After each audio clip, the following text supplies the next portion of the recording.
ভারত ও রাশিয়ার তেল কেনা নিয়ে যুক্তরাষ্ট্রের মন্তব্যের সমালোচনা করেছেন অভিনেতা ও রাজনীতিবিদ কমল হাসান। সামাজিক যোগাযোগ মাধ্যমে তিনি বলেন, ভারতের জ্বালানি নীতি নির্ধারণে অন্য দেশের হস্তক্ষেপ গ্রহণযোগ্য নয়। তিনি জানান, ভারত একটি স্বাধীন ও সার্বভৌম রাষ্ট্র। এদিকে যুক্তরাষ্ট্র জানিয়েছে, বিশ্ববাজারের সরবরাহ স্বাভাবিক রাখতে ভারতকে সাময়িকভাবে রাশিয়ান তেল কেনার অনুমতি দেওয়া হয়েছে। এই অনুমতি 30 দিনের জন্য কার্যকর থাকবে। উত্তেজনাপূর্ণ পরিস্থিতিতে জ্বালানি সরবরাহ নিশ্চিত করতে এই সিদ্ধান্ত নেওয়া হয়েছে। শ্রীলঙ্কা তাদের জলসীমায় উদ্ধার হওয়া ইরানি নাবিকদের 1 মাসের বিনামূল্যের ভিসা দেওয়ার পরিকল্পনা করেছে। জননিরাপত্তা মন্ত্রী আনন্দা উইজেপালা এই তথ্য জানিয়েছেন।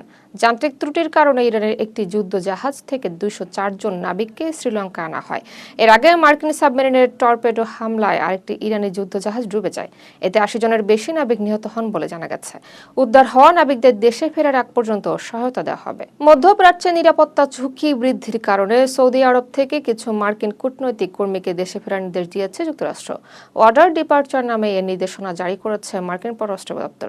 এতে অপ্রয়োজনীয় সরকারি কর্মী ও তাদের পরিবারকে দেশ ছাড়তে বলা হয়েছে। যুক্তরাষ্ট্র ও ইসরায়েলের ইরানে হামলার পর প্রথমবার এ ধরনের নির্দেশ দেওয়া হয়েছে।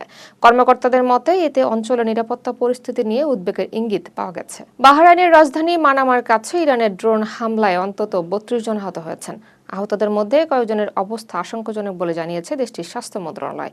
গুরুতর আহতদের মধ্যে শিশু ও কিশোরও রয়েছে।